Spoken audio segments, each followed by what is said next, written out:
Hi hello good evening welcome back to my channel. ఈరోజు మనము animal tissues గురించి మాట్లాడుకుందాం. So first of all tissue అంటే ఏంటంటే a group of similar cells that are having a common origin and common function. ఒకేలాంటి function ఒకేలాంటి ఆరిజిన్ని కలిగి ఉన్న సెల్స్ అన్నీ కూడా టిష్యూస్ని ఫామ్ చేస్తాయి. ఇట్లాంటి టిష్యూస్ అనిమల్స్ బాడీలో వచ్చేసి మెయిన్గా 4 types. They are epithelial tissue, connective tissue, nervous tissue and muscular tissue. మనం ఈరోజు ఎపిథీలియల్ టిష్యూ గురించి డిస్కస్ చేసుకుందాం.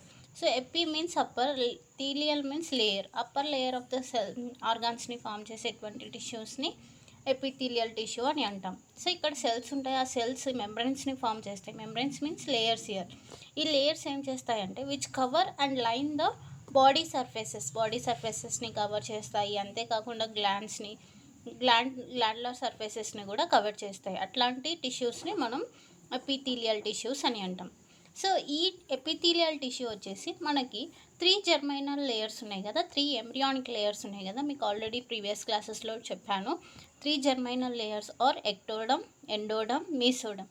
ఈ 3 లేయర్స్లో ఏ లేయర్ నుంచి అయినా అరైజ్ అవ్వచ్చు అనమాట. ఎపిథీలియల్ టిష్యూ ఈ మూడిట్లోని ఏ లేయర్ నుంచి అయినా కూడా అరైజ్ అవ్వచ్చు. అయితే ఎపిథీలియల్ టిష్యూ వచ్చేసి వాస్కులర్. ఇక్కడ బ్లడ్ సప్లై అనేది ఉండదు. మరి న్యూట్రియంట్స్ వేస్టేజ్ ఎలా వెళ్తాయి? న్యూట్రియంట్స్ వచ్చేసి లోపలికి వేస్టేజ్ వచ్చేసి బయటికి ఎలా వస్తాయి అంటే అడ్జసెంట్ టిష్యూ అయిన కనెక్టివ్ టిష్యూ నుంచి దీనికి న్యూట్రియంట్స్ రావడం అనేది, తర్వాత వేస్ట్ అనేది బయటికి వెళ్ళడం అనేది జరుగుతుంది.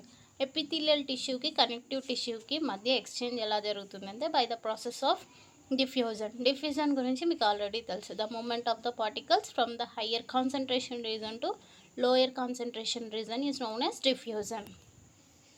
సో రోల్ వచ్చేసి ఈ ఎపిథీలియల్ టిష్యూస్ వచ్చేసి ఎలాంటి రోల్స్ ప్లే చేస్తాయి అంటే ప్రొటెక్షన్లో, ఫిల్ట్రేషన్లో, సెక్రియేషన్లో, అబ్జార్ప్షన్లో, ఎక్స్క్రియేషన్లో యూజ్ అవుతాయి అన్నమాట. అంతేకాకుండా ఎపిథీలియల్ టిష్యూ చాలా వరకు వియర్ అండ్ టియర్కి గురవుతుందన్నమాట. అంటే ఇంజ్యూరీస్ జరిగినప్పుడు ఎక్కువ స్కిన్ అనేది పోతూ ఉంటుంది కదా, ఆ టైంలో మళ్ళీ ఏమవుతుందంటే మళ్ళీ కొత్తది వస్తుంది.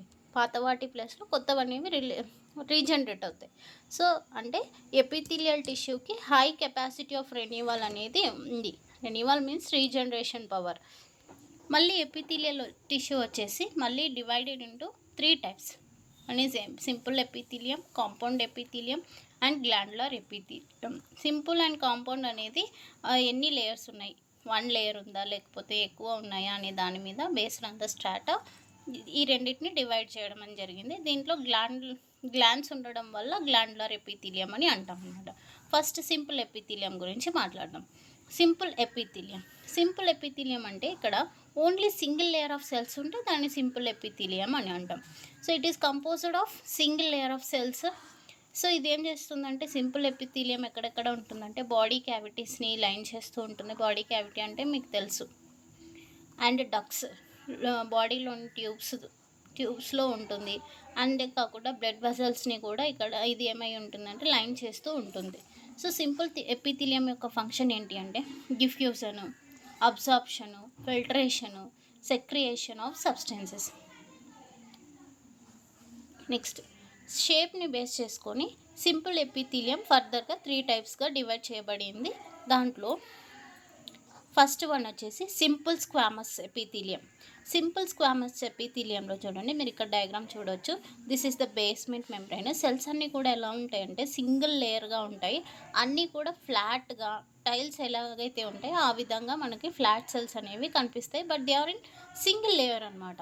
ఇక్కడ సెల్స్ లోపల మీరు చూసినట్లయితే న్యూక్లియస్ ఉంది. ఆ న్యూక్లియస్ ఎలా ఉంది అంటే ఓవల్ షేప్గా ఉంది. ఓవాయిడ్ న్యూక్లియస్ అని ఉంది. అది కూడా సెల్కి మధ్యలో ఉంది. సెంట్రలీ లొకేటెడ్ ఓవాయిడ్ న్యూక్లియస్ అనేది మనం ఇక్కడ చూడొచ్చు. This is the simple squamous epithelium.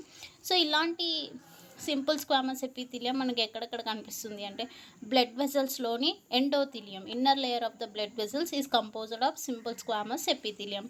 And body క్యావిటీస్లోని మీసోథీలియం. సో బాడీ క్యావిటీలో మీసోథీలియం అంటే మీకు ఆల్రెడీ నేను డిస్కస్ చేశాను. బాడీ క్యావిటీస్లోని మీసోథీలియం లైక్ ప్లూరా వచ్చేసి లంగ్స్ని కవర్ చేస్తూ ఉన్న డబుల్ లేయర్డ్ మెంబ్రేన్ని ప్లూరా అని అంటాము. అలాగే పెరిటోనియము, మెసోథీలియం ఎపిథీలియంని మనం పెరిటోనియం అని అంటాము. అండ్ పెరికార్డియం, హార్ట్ని కవర్ చేస్తున్నటువంటి లేయర్స్ని, మెసోథీలియల్ లేయర్స్ని మనం ఇక్కడ పెరికార్డియం అని అంటాం. This pericardium is also made up of simple squamous epithelium అనమాట. అంతేకాకుండా walls of Bowman's capsule of nephron, కిడ్నీలోని నెఫ్రాన్ ఉంటుంది. ఆ ఇది ఇక్కడ చూడవచ్చు, డయాగ్రామ్ వేసాను నేను. నెఫ్రాన్, ఈ నెఫ్రాన్లోని this capsule is known as Bowman's capsule. ఈ క్యాప్సుల్ యొక్క వాల్ కూడా సింపుల్ స్క్వామస్ ఎపిథీలియల్ సెల్స్తో తయారై ఉంటుంది. అంతేకాకుండా లంగ్స్లో చిన్న చిన్న స్ట్రక్చర్స్ ఉంటాయి, సాక్స్ ఉంటాయి, బ్యాగ్ లైక్ స్ట్రక్చర్స్, వాటిని ఆల్వియోలై అని అంటాము. ఇక్కడ మనకు గ్యాసెస్ ఎక్స్చేంజ్ అనేది జరుగుతుంది. అంటే కార్బన్ డైఆక్సైడ్ బయటకు రావడము, ఆక్సిజన్ లోపలికి వెళ్ళడం అనేది ఇక్కడ జరుగుతుంది కాబట్టి ఎక్స్చేంజ్ ఆఫ్ గ్యాసెస్ అని అంటాం. సో ఇక్కడ ఆల్వియోలై ఇలా ఉంటాయి. వీటి లోపల వచ్చేసి మనకి inner lining is made up of simple squamous epithelium. Next type వచ్చేసి సింపుల్ క్యూబాయిడల్ ఎపిథీలియం. ఇక్కడ కూడా సెల్స్ అనేవి సింగిల్ లేయర్గా ఉంటాయి, బట్ షేప్ వచ్చేసి మనకి ఫ్లాట్గా కాకుండా ఇక్కడ క్యూబ్ లైక్ స్ట్రక్చర్ ఉంటుంది. అందుకే వీటిని సింపుల్ క్యూబాయిడల్ ఎపిథీలియం అని అంటాం. Single layer of cube like cells ఉంటాయి. ఇక్కడ సెంట్రల్లీ లొకేటెడ్ స్పెరికల్ ఇక్కడ న్యూక్లియస్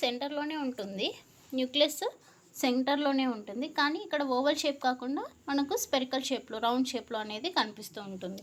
అండ్ ఇలాంటి సింపుల్ క్యూబాయిడల్ ఎపిథీలియం అనేది మనకి ఎక్కడెక్కడ కనిపిస్తుంది అంటే జర్మైనల్ ఎపిథీలియం, ఓవరీస్ లోపల సెల్స్ అంతా కూడా జర్మైనల్ ఎపిథీలియం అని అంటాము. అంతేకాకుండా నెఫ్రాన్లోని proximal and distal convoluted tubules, ఇది వచ్చేసి ట్యూబుల్స్. ఇక్కడ ఇది బౌమన్స్ క్యాప్సూల్కి దగ్గరగా ఉన్నటువంటి ట్యూబుల్ని ప్రాక్సిమల్ కన్వల్యూటెడ్ ట్యూబుల్ అని అంటాము. దూరంగా ఉన్నటువంటి ట్యూబుల్ని డిస్టల్ కన్వల్యూటెడ్ ట్యూబుల్ అంటాము. ఈ ప్రాక్సిమల్ కన్వల్యూటెడ్ ట్యూబుల్ లోపల, డిస్టల్ కన్వల్యూటెడ్ ట్యూబుల్ లోపల కూడా లైనింగ్ అంతా కూడా మనకి సింపుల్ క్యూబాయిడల్ ఎపిథీలియం అనేది ఉంటుంది. అంతేకాకుండా మనం ప్రాక్సిమల్ కన్వల్యూటెడ్ ట్యూబుల్లో చూసినట్లయితే ఈ క్యూబాయిడల్ ఎపిథీలియంకి చిన్న హెయిర్ లైక్ స్ట్రక్చర్స్ కూడా ఉంటాయి. వాటిని ఏమంటామంటే మైక్రోవిల్లై. ఈ మైక్రోవిల్లై ఎక్కడైతే ఉంటాయో అక్కడ ఈ సర్ఫేస్ ఏరియా ఆఫ్ అబ్జర్ప్షన్ ఏం చేస్తాయంటే ఇంక్రీజ్ చేస్తాయన్నమాట. So this is about simple cuboidal epithelium. And the third type is simple columnar epithelium. ఇక్కడ కూడా సెల్స్ సింగిల్ లేయర్లో ఉంటాయి, బట్ ఎలా ఉంటాయంటే టాల్గా, స్లెండర్గా ఉంటాయి సెల్స్. న్యూక్లియస్ వచ్చేసి బేస్కి దగ్గరలో ఉంటుంది. మీరు ఇక్కడ డయాగ్రామ్లో చూడొచ్చు, బేస్కి దగ్గరలో న్యూక్లియస్ ఉంటుంది. అది కూడా ఓవల్ న్యూక్లియస్ అనేది కనిపిస్తుంది. అంతేకాకుండా అక్కడక్కడ మనకి వీటి మధ్యలో మ్యూకస్ సెక్రేటింగ్ సెల్స్ ఉంటాయి, వాటిని గాబ్లెట్ సెల్స్ అని అంటాము. దీంట్లో simple columnar is of 2 types. One is ciliated and another one is non ciliated. Ciliated అంటే ఏంటంటే ఇక్కడ columnar epithelium tall and slender సెల్స్కి పైన మనకు సీలియాస్ ఉంటాయి అన్నమాట. ఈ సీలియాస్ ఉంటాయి, అలా సీలియాస్ ఉంటే వాటిని సిలియేటెడ్ సింపుల్ కాలమ్నార్ ఎపిథీలియం అంటాము. ఇట్లాంటి మనకి సిలియేటెడ్ కాలమ్నార్ ఎపిథీలియం ఎక్కడెక్కడ కనిపిస్తుంది అంటే ఫీమేల్ రిప్రొడక్టివ్ సిస్టంలోని ఫాలోపియన్ ట్యూబ్స్లో కనిపిస్తుంది. అంతేకాకుండా బ్రెయిన్లోని వెంట్రకల్స్లో కనిపిస్తాయి. అలాగే స్పైనల్ కార్డ్లోని సెంట్రల్ కెనాల్లో కూడా మనకు సిలియేటెడ్ కాలమ్నార్ ఎపిథీలియం కనిపిస్తుంది. అంతేకాకుండా లంగ్స్లోని బ్రాంచియోల్స్లో కూడా కనిపిస్తూ ఉంటుంది. Second type is non ciliated. ఇక్కడ కాలమ్నార్ సెల్స్ ఉంటాయి, కానీ మీరు ఇక్కడ డయాగ్రామ్ చూడొచ్చు. సిలియేటెడ్లో లాంగ్గా ఉన్నాయి సెల్స్ అంతా కూడా. న్యూక్లియస్ వచ్చేసి ఓవల్ షేప్లో ఉంది, బేస్మెంట్కి దగ్గరగా ఉంది. మధ్యలో మీకు ఒక మ్యూకస్ సెక్రెటింగ్ సెల్ ఉంది, గాబ్లెట్ సెల్ అని అంటాము. పైన చూసినట్లయితే మీకు ఫ్రీ హెండ్స్లో సీలియాస్ కనిపిస్తున్నాయి, అందుకే సిలియేటెడ్ కాలమ్నార్ ఎపిథీలియం అంట. సెకండ్ టైప్ వచ్చేసి నాన్ సిలియేటెడ్. ఇక్కడ కాలమ్నార్ సెల్స్కి వచ్చేసి సీలియాస్ ఉండవు కాబట్టి నాన్ సిలియేటెడ్ అని అంటాము. ఇక్కడ మనకి ఇలాంటి నాన్ సిలియేటెడ్ కాలమ్నార్ ఎపిథీలియం వచ్చేసి మనకు స్టమక్ అండ్ ఇంటెస్టైన్లో కనిపిస్తాయి. అయితే ఇంటెస్టైన్లో అబ్జార్ప్షన్ జరుగుతుంది కాబట్టి సీలియాలు కాకుండా చిన్న చిన్న స్ట్రక్చర్స్ ఉంటాయి, హెయిర్ లైక్ స్ట్రక్చర్స్, వాటిని మైక్రోవిల్లై అంటాం. ఇవి ఏం చేస్తాయంటే సర్ఫేస్ ఏరియా ఆఫ్ అబ్జర్ప్షన్ని ఇంక్రీజ్ చేస్తాయన్నమాట. So this is about simple columnar epithelium. Next వీడియోలో మనం compound epithelium and glandular epithelium గురించి మాట్లాడుకుందాం. So thank you for watching my video.